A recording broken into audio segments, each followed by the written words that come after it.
First ever factory outlet Mukunda jewellery KPHP Kothapet Khammam Somajiguda Hanamkonda.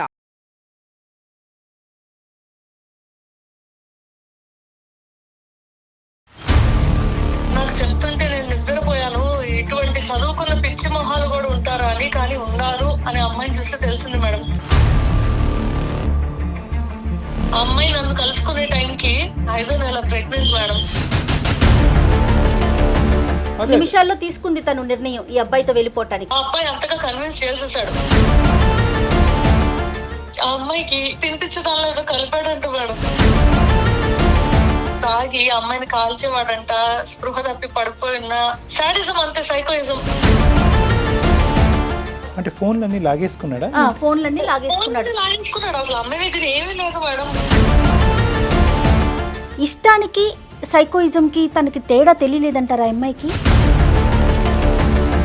దాని బిడ్డగా చూసుకోలేదు, అది పడుకోలేదు, లేవలేదు. దానికి అర్థం కాదు సార్, బిడ్డ ఏడుస్తుంటే ఏం చేయాలని. బయటకు వచ్చేందుకు భయపడేంతగా చేస్తాడు అమ్మాయిని. వాళ్ళు ఇంత హింస పెట్టినోడైనా గానీ అబ్బాయే కావాలి, అబ్బాయే కావాలి, అబ్బాయి కావాలి. తల్లిదండ్రులు బిడ్డలకి మధ్యన ప్రేమ చచ్చిపోయింది అనేటటువంటిది కాదమ్మా.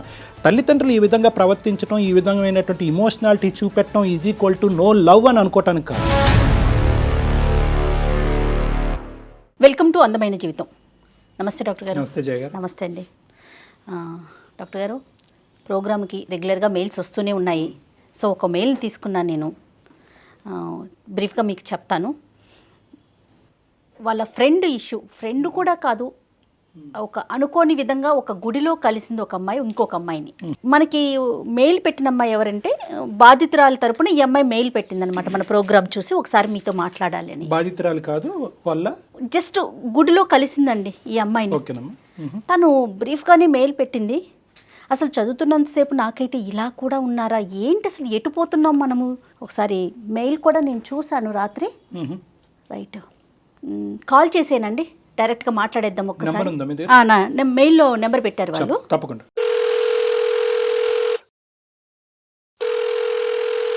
హలో హలో, దీపా అండి మాట్లాడేది? అవునండి. అవును అవును, నేను జయానండి, అందమైన జీవితం ప్రోగ్రామ్ నుంచి కాల్ చేస్తున్నాను. ఓకే మేడం, చెప్పండి. మాట్లాడొచ్చండి?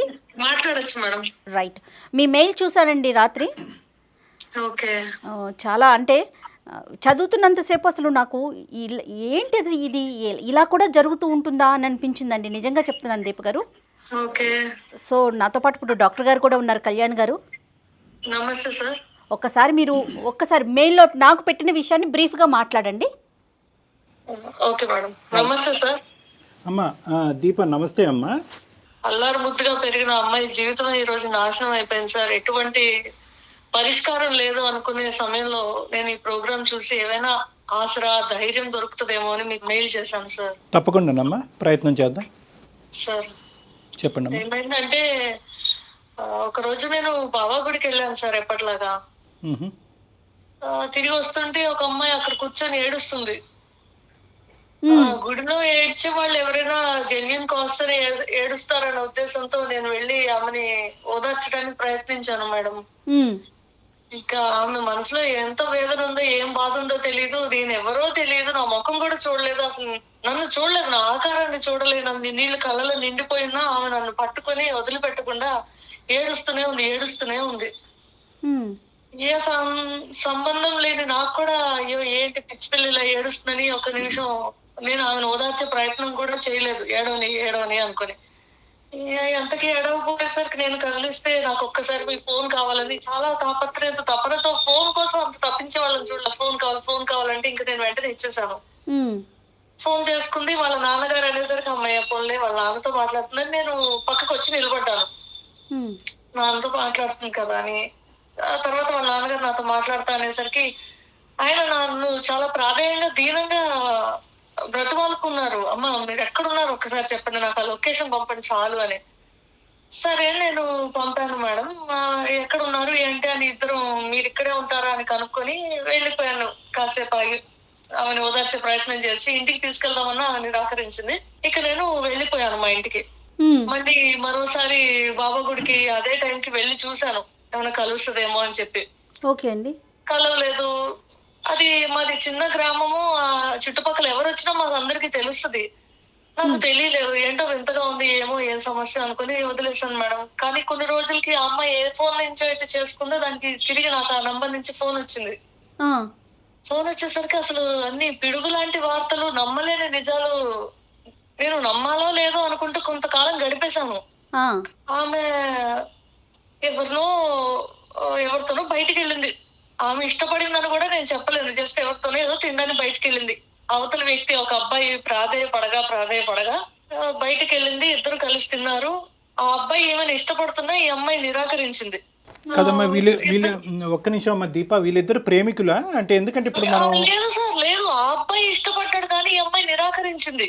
ఓకే అమ్మ, ఒకటి దీప, మీకు ఇప్పుడు మీ ఫ్రెండ్ తరపున మీరు మాట్లాడుతున్నారు. ఆ అమ్మాయి మీ ఫ్రెండ్ కూడా కాదు, మీ గుళ్ళో పరిచయమైనటువంటి ఒక వ్యక్తి జాలిపడి ఆ అమ్మాయి యొక్క అంతే. ఓకే, సో మీకు అంతకుముందు పరిచయం జాలి ఫ్రెండ్ కంటే ఎక్కువ బంధంలాగా ఏర్పడిపోయింది ఈ రోజు.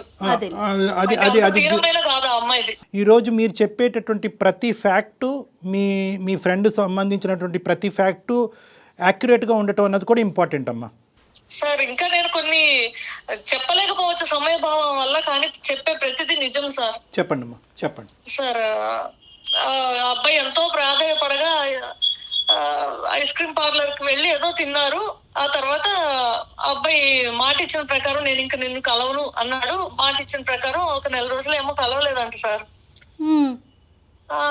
తర్వాత ఒకసారి ఎదురుపడగానే ఈ అమ్మాయి మరి ఒంటరితనంతోనో ఏమో ఆ సంగతి నాకు అర్థం కాలేదు, కానీ తిరిగి ఆ అబ్బాయిని ఇష్టపడిపోయింది. ఓకే అండి. చాలా అంటే చాలా అపర కోటీశ్వరులు అని చెప్పాలి మేడం అమ్మాయి వాళ్ళు. ఓకే, వయసు ఎంత ఉంటుందండి అమ్మాయికి దీప? 22 ఏళ్ళు ఉంటాయేమో మేడం. మీరు గుళ్ళో చూసినప్పటికీ? అవును. ఓకే అండి. ఇది కరోనా ముందు ఎప్పుడో జరిగిన సంగతి మేడం. ఓకే. ఆ తర్వాత ఇద్దరు ఇష్టపడ్డారు. పెద్దలు ఒప్పుకునే పరిస్థితి లేక వాళ్ళకి ఒప్పించేటువంటి స్తోమత, జాబ్ ఇటువంటివి ఏమీ లేక వెళ్ళిపోయారు. వెళ్ళిపోయిన తర్వాత ఆ అబ్బాయి ఏదో ఉద్యోగం కోసం వెతుక్కుంటాను, నువ్వు ఫోన్ పక్కన పెట్టు, మీ అమ్మ నాన్న వాళ్ళు మనల్ని ఎలాగైనా పట్టుకుంటారు, నాకు ఉద్యోగం వచ్చే వరకు నువ్వు కాస్త ఓర్చుకో, ఒక చిన్న గది మారుమూల ప్రాంతానికి వెళ్దామని చెప్పి ఏవో చెప్పేసి ఆ అమ్మాయిని ఇంట్లో ఉంచాడు. నువ్వు బయటకు వస్తే నేను పట్టేసుకుంటారు, వెళ్ళిపోతారు. ఒక పాప పుడితే కనుక ఇంకేంటి మన ఇద్దరి ఇళ్లలో ఒప్పేసుకుంటారు, నువ్వు దాని గురించి ఏం దిగులు పడక, ఈలోకి నా ఉద్యోగం కూడా వచ్చేస్తుందని చెప్పి ఆ అమ్మాయిని నమ్మబలికాడు. వెళ్ళిపోలేదు, ఇద్దరు చెప్ప పెట్టకుండా ఇల్లోపోయారు, పారిపోయారు. అవును సార్. ఓకే. ఎక్కడన్నా వివాహం చేసుకున్నట్లు అమ్మాయి ఏమన్నా చెప్పిందండి మీతో? ఆ అమ్మాయి అదంతా చెప్పే పరిస్థితిలో కూడా లేదు మేడం. ఓకే.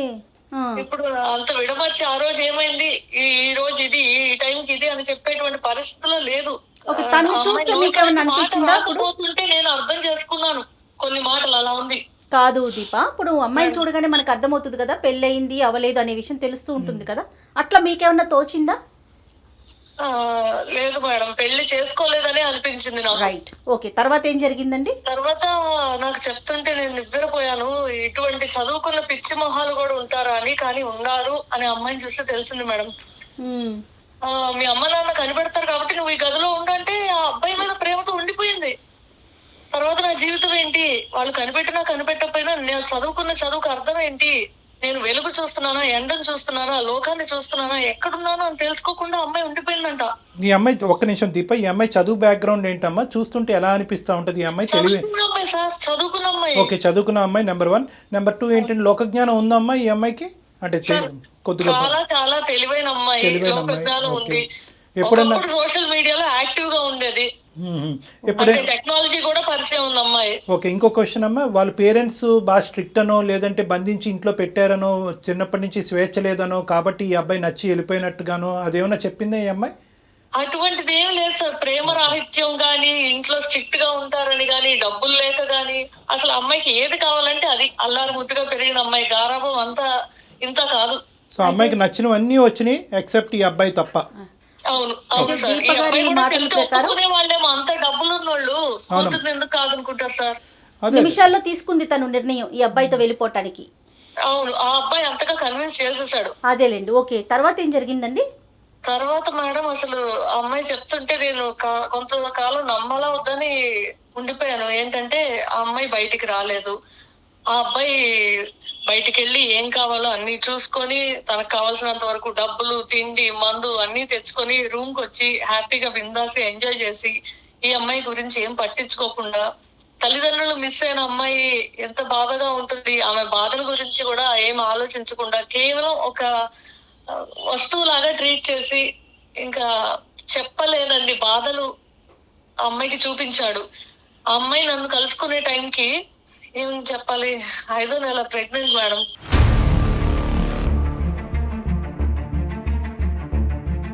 పెళ్లి కాలేదు, ఎవరికి తెలియదు, ఒక మెడికేషన్ లేదు, ఒక టెస్ట్ లేదు. My God.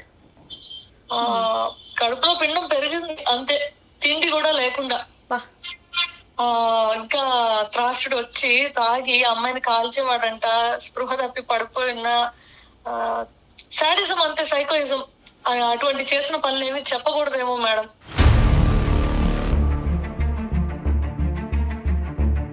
పీక్స్ లో మొత్తం చూపెట్టేశాడు. ఎలా అంటే ఆ అమ్మాయి సిగ్గుపడి ఒంటి మీద ఏమన్నా కనిపిస్తే ఏమో బయటికి రాకూడదు, ఓకే, పిచ్చి దాన్ని ముద్రేస్తారు. అలాగా బయటికి వచ్చేందుకు భయపడేంతగా చేస్తాడు ఆ అమ్మాయిని. నలుగురిలో మొహం చూపించలేరు కదా మేడం. అవును అవును. మొహం మీద కాల్చినా, కొట్టినా, దెబ్బలున్నా ఏమైనా ఎవరైనా అడిగితే ఏమో సమాధానం చెప్తారు. కాబట్టి ఎవరికి మొహం తనే చూపించుకోలేని విధంగా తనని తయారు చేసేసాడు. Okay. Contact with our parents అమ్మ, అమ్మాయి ఎటువంటి ప్రయత్నం చేయలేదా వాళ్ళ పేరెంట్స్ తో? అంటే ఇంత లిటరలీ ఇది కిడ్నాప్ కిందే వస్తుంది, అంత ఇష్టమై వెళ్ళినా కూడా. అవును సార్, ఆ రోజు 5వ నెల బయటికి తెలిసింది, అంటే బయటికి తెలిసేంత కడుపు వచ్చింది. డాక్టర్ దగ్గరికి వెళ్ళలేదు కాబట్టి బయటికి తెలిసేంత కడుపు వచ్చి తనకు అన్ని సూచనలు తెలిసాక నేను ప్రెగ్నెంట్ అని ఆ అబ్బాయికి చెప్పి బాబా దీవెనైనా తీసుకుందాము, గుడికొద్దాము అని చెప్పి వచ్చిందంట. కాదు, ఇంత టార్చర్ పెట్టేటటువంటి ప్రయత్నం చేసినప్పుడు అంటే బేసికలీ ఇక్కడ ఏంటంటే ఇనీషియల్గా ఆ అమ్మాయి ఇష్టపడి వచ్చింది కాబట్టి అది కిడ్నాప్ కింద రాదు, అది ఇష్టపూర్వకంగానే వచ్చిందని అనుకోవటానికి లేదు. ఎప్పుడైతే కనుక ఈ అమ్మాయి టార్చర్ అనేటటువంటిది ఫేస్ చేస్తుందో, బయటపడేటటువంటి ప్రయత్నాన్ని కూడా అతన్ని ఆపుతున్నాడో, ఆటోమేటిక్గా అది కిడ్నాప్ కింద వస్తుంది. ఎందుకు ఈ అమ్మాయి వాళ్ళ పేరెంట్స్తో కాంటాక్ట్ చేయలేదు, ఎందుకు ఈ 5 నెలలు బట్టి ఇంట్లోంచి బయటకు రాలేదు, వీటన్నిటికి ఏమంటదమ్మా అమ్మాయి? సార్ మాది ఒక కుగ్రామం, నైట్ అయితే ఎవరైనా వస్తే కూడా తెలిసిపోయేంత పక్క పక్కన ఉంటే ఇల్లు.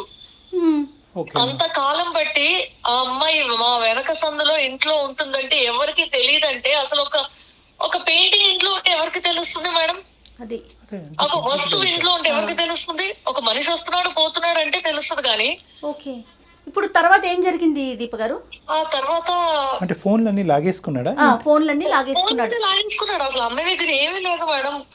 ఆడవాళ్ళకి కావాల్సిన మినిమం నెలకి ఏం అవసరం ఉంటాయి అవి కూడా లేదంటే చూడండి. కాదు డాక్టర్ గారు, ఇష్టానికి సైకోయిజంకి తనకి తేడా తెలియలేదంటారా అమ్మాయికి?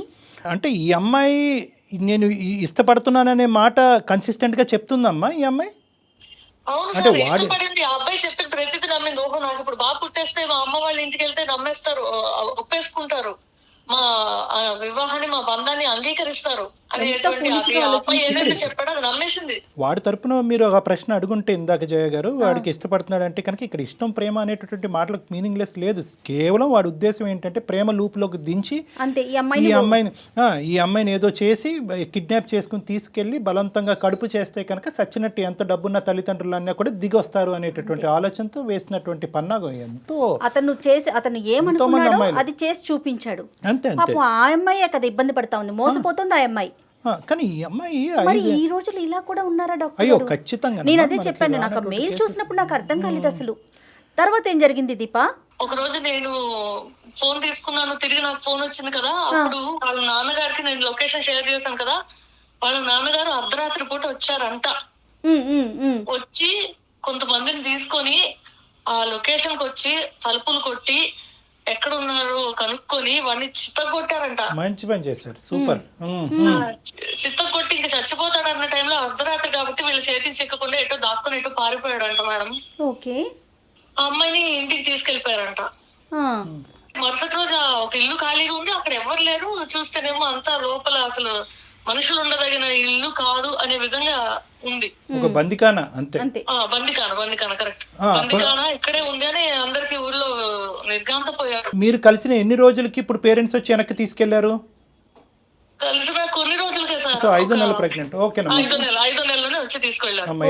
ఓకే, అక్కడి వరకు అమ్మాయి అనుకోవడానికి లేదు సార్. అసలు నిప్పుల్లో పడిన అమ్మాయి పెనం మీద నుంచి అయ్యో తీసుకొని వెళ్ళారు. అంతా సమస్య పోయి ఉంటుంది అనుకుని నేను ఆ నంబర్ సేవ్ చేసుకోలేదు, వదిలేశాను. ఓకే. మళ్ళీ నేను ఎప్పుడు కాంటాక్ట్ చేయడానికి ప్రయత్నించలేదు. తర్వాత నుంచి నా చదువు, నా ఉద్యోగం ఏంటో నేను నా పనిలో బిజీ అయిపోయాను మేడం. అయితే కొంతకాలానికి ఆ నంబర్ నుంచి నాకు తిరిగి ఫోన్ వచ్చింది. నువ్వు నాకు హెల్ప్ చేశాను అనుకుంటున్నావు కదా, బాబా సాక్షిగా ఇప్పుడు నేను ఒక మాట చెప్తాను, నువ్వు కాదనకూడదని ముందే బాబా మీద ఒట్టేయించుకుంది. సరే, కష్టంలో ఉన్న అమ్మాయికి మనం ఒట్టేస్తే ఏం పోతుందిలే అనే ఉద్దేశంతో, అది దేవుడి సాక్షిగా ఉంటుంది. సరే నేను ఓకే అన్నాను. నీకేం కావాలన్నా నేను చేయడానికి సిద్ధంగా ఉన్నాను, ఓకే అని చెప్పి మాట ఇచ్చేసాను. మాట ఇచ్చాక అసలు కథ చెప్పడం మొదలు పెట్టింది. అక్కడ వాళ్ళ అన్నయ్య, చెల్లి, అమ్మ, వాళ్ళ నాన్న కోటీశ్వరులు అని చెప్పాను కదా మేడం, దేశాలు తిరుగుతుంటారంట. ఓకే. ఆయన ఎప్పుడైతే బయటికి వెళ్ళారో, ఆయన ఉన్నప్పుడు అంతసేపు నటించి ఇంకా బయటికి వెళ్ళాక కొట్టుడే మేడం. అయ్యో రామా. అంటే వాళ్ళ ఉద్దేశం ఏంటంటే, ఈ బిడ్డని మేము పెంచలేము, తండ్రి ఎవరికో చెప్పలేము, కనీసం నువ్వు చచ్చిపో, నీ బిడ్డ చచ్చిపో. కన్న తల్లి చెల్లికి పెళ్లి కావాల్సిన చెల్లి ఉంది, నీ మూలాన్ని ఇప్పుడు నేనేం చేయాలి, నేనేం సమాధానం చెప్పాలి, నా కోడలు నా ముందు ఇప్పుడు నన్ను అడిగితే నిలదీసేదానికి నేనేం సమాధానం చెప్పాలి. వాళ్ళు సమాజం గురించి ఆలోచించారే గానీ బిడ్డ భవిష్యత్ ఏమైంది, జీవితం ఆల్రెడీ నాశనం అయిపోయింది అనేది వాళ్ళకి తట్టలేదు మేడం. ఆ తర్వాత నా దగ్గరికి పరిగెట్టుకుంటూ వచ్చేసింది అమ్మాయి. అమ్మాయికి నెలలు నిండిపోతున్నాయి, ఈ ఏం వైద్యం అందించాలన్నా మా దగ్గర డబ్బులు లేవు. ఈలోపు లాక్డౌన్ వచ్చేసింది మేడం. స్కాన్స్, మెడిసిన్స్ ఇవన్నీ చేయడానికి మాకు చేత కాక, మా దగ్గర డబ్బులు లేక ఒక ఆయుర్వేదం డాక్టర్ దగ్గర తీసుకెళ్ళాం మేడం. ఇక్కడ మొదలైంది అసలు మాకు షాక్.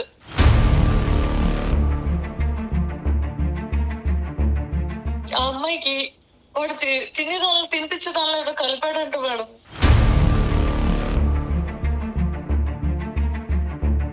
మూడు రోజులు వరుస పెట్టి తీసుకెళ్తే అమ్మాయి చేత ఏదో కక్కించారు మేడం.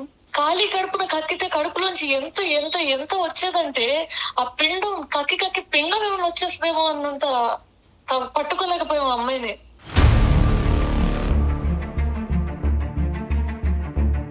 మీ దగ్గరకు వచ్చినా కూడా అతని గురించి ఆలోచించేదండి, పేరెంట్స్ గురించి ఆలోచించేదా? అసలు పేరెంట్స్ బాధ పెట్టారనేది తప్ప, నాకు అబ్బాయి కావాలి, ఇంత హింస పెట్టినోడైనా గానీ అబ్బాయిని ఏం నిన్నిచ్చేది కాదు. అబ్బాయి కావాలి. ఒక హిస్టీరిక్ పేషెంట్ కి కక్కాక తగ్గిపోయింది మేడం.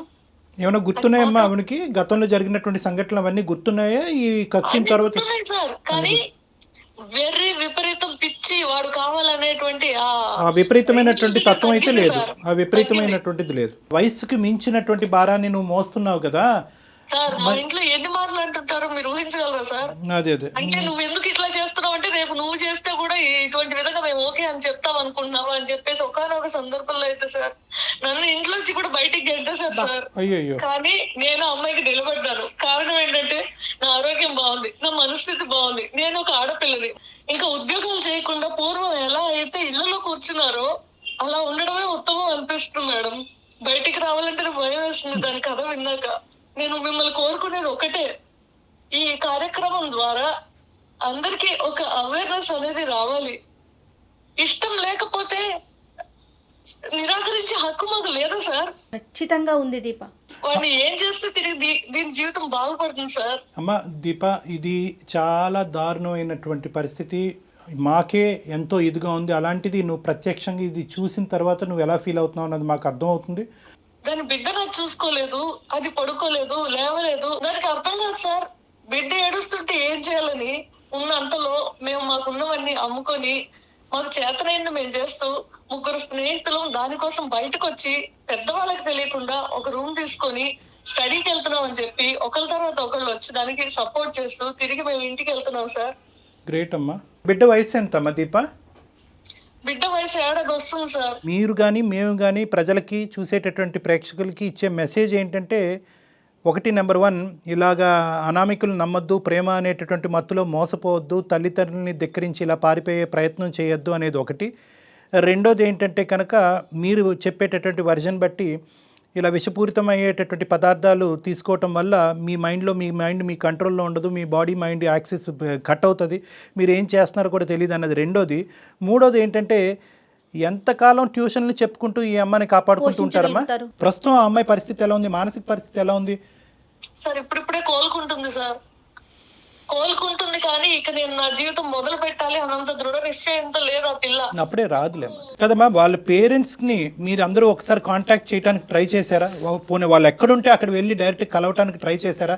ఈ అమ్మాయికి ఉండేటటువంటి దారుణమైనటువంటి పరిస్థితిని వాళ్ళకి వివరించి చెప్పడానికి ట్రై చేశారా? ఎందుకంటే అది చాలా ఇంపార్టెంట్ అమ్మా. మేము అని తెలియకుండా, ఆ అమ్మాయి తరపున అని తెలియకుండా ఒకసారి ఎవరితోనో వాళ్ళ నాన్నగారితో మాట్లాడించాం. అసలు అమ్మాయి ఉందని రికగ్నైజ్ చేయట్లేదు, తిరిగి ఆహ్వానించడానికి వాళ్ళు సిద్ధంగా లేరు సార్. కానీ ఈ అమ్మాయితో మీరు ఎప్పుడైనా అడిగారా అతని పేరెంట్స్ ఎక్కడ, అసలు అతను ఏం చదువుకున్నాడు, అతని బ్యాక్గ్రౌండ్ ఏంటి, అదేమన్నా చెప్పిందండి ఈ అమ్మాయి? పిచ్చిదానికి ఏమీ తెలియదు మేడం. మీరేం కోరుకుంటున్నారమ్మా? అంటే ఈ అమ్మాయి ఫస్ట్ నేను కోరుకునేది ఒకటి, నేను ఎంతవరకు తప్పు చేశాను, ఎంతవరకు దానికి నేను అన్యాయం చేశాను అనేటువంటి స్టేజ్ లో నా ఫ్యామిలీ నన్ను తీసుకొచ్చింది. నువ్వు అస్సలు గిల్ట్ ఫీల్ అవ్వద్దమ్మా. నువ్వు ఒక చాలా చాలా గొప్ప పెద్ద మనసుతో, ఎటువంటి స్వార్థం లేకుండా, ఒక మానవతా దృక్పథంతో ఏ మనిషి కూడా ఇంకో మనిషికి ఈ స్థాయికి హెల్ప్ చేయనటువంటి విధిగా హెల్ప్ చేసావు, అందులో డౌటే లేదు. మంచితనం ఇంకా మిగిలి ఉంది అని చెప్పడానికి మీరే ప్రత్యక్ష ఉదాహరణ దీప. ఎగ్జాక్ట్లీ. ఎక్కడ గిల్టీగా ఫీల్ అవ్వద్దు ఈ విషయానికి. ఆ విషయంలో మీరు గిల్టీగా ఫీల్ అవ్వద్దమ్మా. కానీ అయితే నాకు చిన్న సహాయం చేయండి సార్. ఇక పైన నేను వేయబోయే అడుగు రైట్, ఇటువంటి గిల్ట్ నాకు కలగకుండా ఉండే విధంగా ఏమైనా మీరు సలహా ఇవ్వండి సార్. చాలు. నేను నీ స్థానంలో ఉంటే కనుక I will always try and bond this girl back to her parents. ఇది గుర్తుపెట్టుకో అమ్మా. ఇంతవరకు ప్రేమ చూపెట్టినటువంటి తల్లిదండ్రులకి ఇప్పటికీ ప్రేమ మిగిలుంటాదా అంటే కనుక బహుశా అది కరెక్ట్ కాదేమోనమ్మా. తల్లిదండ్రుల ప్రేమ అనేటటువంటిది ఎప్పటికీ పదిలంగా ఉంటుంది. అప్పుడు జరిగినటువంటి ఆ ట్రామాటిక్ సిచ్యువేషన్లో ఒక ఉన్నతమైనటువంటి కుటుంబం ఈ అమ్మాయి ఇంట్లోంచి పారిపోవటమే కాకుండా ప్రెగ్నెంట్ అయ్యి ఇంటికి వచ్చిందా అనేటటువంటి ఒక భయంకరమైనటువంటి మానసిక పరిస్థితిలో సహించలేక ఆ విధంగా ట్రీట్ చేసి ఉంటారు. అది వాళ్ళకి జీర్ణించుకోవడానికి చాలా టైం పట్టుంటుంది. కానీ వాళ్ళు ఎక్కడుంటారో తెలుసుకోండి. సో ఫస్ట్ ఈ ఇష్యూ ఏదైతే ఒక మానవతా దృక్పథంతో మీరు మొదలు పెట్టారో, దీనికి ఒక ఎండ్ పాయింట్ మీరు పలకగలిగితే కనుక ఆటోమేటిక్గా మీ పేరెంట్స్ ఓకే, జరిగితే ఏదో జరిగింది, నువ్వు మీ ఆ అమ్మాయిని ఆ విధంగా యాక్సెప్ట్ చేసావు, ఆ అమ్మాయికి ఒక దారి చూపెట్టి బయటకు పంపించావు కాబట్టి నిన్ను మళ్ళీ మేము యాక్సెప్ట్ చేస్తున్నాం ఉంటుంది. తల్లిదండ్రులు ఈ విధంగా ప్రవర్తించడం, ఈ విధమైనటువంటి ఇమోషనాలిటీ చూపెట్టడం is equal to no love అని అనుకోవటానికి కాదు.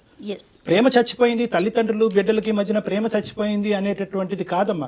ఇవన్నీ ఇమోషన్స్, భావోద్రేకాల మధ్యన జరిగేటటువంటి తాత్కాలికమైనటువంటి సంఘటనల కిందే మనం పరిగణించాలి. ఎన్నిసార్లైనా, ఎన్ని రోజులైనా, ఎంత కష్టమైనా కూడా ఆ బాండ్ని, ఆ తల్లిదండ్రుల మధ్యన ఆ బిడ్డ యొక్క బాండింగ్ని ఎస్టాబ్లిష్ చేయవలసినటువంటి బాధ్యత మీ భుజం మీద ఉంది. వాళ్ళ ఇంట్లో ఈ అమ్మాయి అంటే అత్యద్భుతమైనటువంటి ప్రేమ, ఆప్యాయతలు ఉన్నాయి అనేటటువంటిది వీడితో పారిపోక ముందే ఆ అమ్మాయి ఎలా జీవించింది అనేటటువంటి మాటలోనే మనకు అర్థమవుతుంది. ఈ అమ్మాయికి ఒక కాలుకి ఒక ముళ్ళు గుచ్చుకోకుండా, అడగవలసినటువంటి అవసరం లేకుండా అన్ని అవసరాలు ఆ తల్లిదండ్రులు తీర్చారు. ఎటొచ్చి ఏంటంటే ఇటువంటి అనామికుడితో వెళ్ళిపోవటానికి వాళ్ళు ఒప్పుకోలేదు. ఈ అమ్మాయి తప్పటడిగేసింది. సో ఇక్కడ మోస్ట్ ఇంపార్టెంట్ థింగ్ ఏంటంటే, నా జీవితం ఏమవ్వబోతుంది అనేటటువంటి ప్రశ్నకు ముందు ఈ అమ్మాయి జీవితాన్ని ఏ విధంగా ముందుకు తీసుకెళ్లాలనేటటువంటి ఆలోచనతో మీరు ముందుకెళ్ళండి. దానికి తోడు ఆలోచన, ఆ భయం, ఆ అభద్రతతోనే నేను ఫస్ట్ మిమ్మల్ని కాంటాక్ట్ అయ్యాను సార్. చాలా మంచి పని చేశారు దీప, చాలా చాలా మంచి పని చేశారు. మాకు కాల్ చేసి చిన్న మెసేజ్ నేను చెప్తాను. ఇప్పుడు వరకు మీరు చేసినటువంటి త్యాగం వల్ల ఒక ప్రొటెక్టివ్ కవర్లోకి ఆ అమ్మాయిని తీసుకెళ్ళిపోయారు, గుప్పెట్లోకి వెళ్ళిపోయారు. లిటరలీ ఏంటంటే ఆ అమ్మాయి మీ కూతురులాగా ఫీల్ అవుతున్నారు. మీరు మీ ఫ్రెండ్ లాగా కూడా కాదు, ఒక స్నేహితురాల్లా కాదు, నా కూతురులా ఫీల్ అవుతున్నారు. అంత బాండింగ్ ఏర్పడింది. ఆ అమ్మాయి బాధ చూసి విని ఆ చేతుల్లో పెట్టినా ఈ చేతుల్లో పెట్టినా మళ్ళీ అదే నరకం ఈ అమ్మాయిని చూడబోతుందేమో అనేటటువంటి అభద్రత మీకు ఉంది. లేదమ్మా, ఎందుకంటే కనుక వాళ్ళ తల్లిదండ్రులు ఖచ్చితంగా ఈ అమ్మాయిని రిసీవ్ చేసుకుంటారు. చెప్పేటటువంటి విధంగా మనం చెప్పాలి, ఈ అమ్మాయి పరిస్థితిని అర్థమయ్యేటటువంటి విధంగా చెప్పాలి. ఒకప్పుడు మీరు చెప్పలేకపోతే నా కాంటాక్ట్ నెంబర్ ఇవ్వండి, నేను ఆ పేరెంట్స్కి నేను కాంటాక్ట్ చేసి ఉన్న పరిస్థితిని నేను వివరించడానికి ప్రయత్నం చేస్తాను. ఆ విధంగా కూడా మనం ముందుకెళ్దాం. నా కష్టాన్ని అర్థం చేసుకుని మంచి మాట చెప్పారు సార్. ప్రేమ అనేటటువంటి మత్తులో మనం కంప్లీట్గా అందులో దిగిపోయి గుడ్డిగా ఒకరిని నమ్మేసి వాడితో వెళ్ళిపోయి వాడు ఇచ్చింది అలా తినేసి తాగేసి వెళ్ళిపోయిన తర్వాత ఈ జీవితాన్ని ఇలా నాశనం చేసుకున్న తర్వాత అయ్యో నా జీవితం ఏంటి ఇలా అయిపోయింది, ప్రపంచం ఇలా ఉంది అంటే కరెక్ట్ కాదు. ఆలోచన అనేది ఇంపార్టెంట్. తల్లిదండ్రులు మనకి ఇచ్చేటటువంటి మెసేజ్ ఆలకించడం అన్నది ఇంపార్టెంట్. ఒక జడ్జిమెంట్, జీవితానికి సంబంధించినటువంటి ఒక కీలకమైనటువంటి జడ్జిమెంట్ తీసుకునే ముందు అరే నేను తప్పు చేస్తున్నానేమో, ఒకప్పుడు నా తల్లిదండ్రులు నా కళ్ళెదురుగుంటూ ఉంటే ఇది అంగీకరించరేమో, వాళ్ళు అంగీకరించకపోవటానికి ప్రధానమైనటువంటి కారణం ఏముంది అంటే ఆ ప్రేమలో కొన్ని సందర్భాల్లో మోసాన్ని కూడా చూసేటటువంటి ఆలోచన శైలి, ఆ విధమైనటువంటి చూపు ఉండటం ప్రతి ఆడపిల్లకి ప్రత్యేకంగా చాలా ఇంపార్టెంట్ అమ్మా. నా జీవిత భాగస్వామ్యం గురించి నేనే డెసిషన్ తీసుకుంటాను అనేటటువంటి గుడ్డిగా వెళ్ళేటటువంటి అందరు అమ్మాయిలకి కూడా నీ ఫ్రెండ్ యొక్క జీవితం ఒక కనువిప్పు ఏమో అని నాకు అనిపిస్తుందమ్మా. రైట్ దీప, ఒక్కసారి మీరు ఆ ప్రయత్నం చేయండి, కావాలంటే డాక్టర్ గారి సలహా కూడా తీసుకోండి. Thank you madam. Thank you sir. Thank you Deepa. Thank you అమ్మా. Thanks for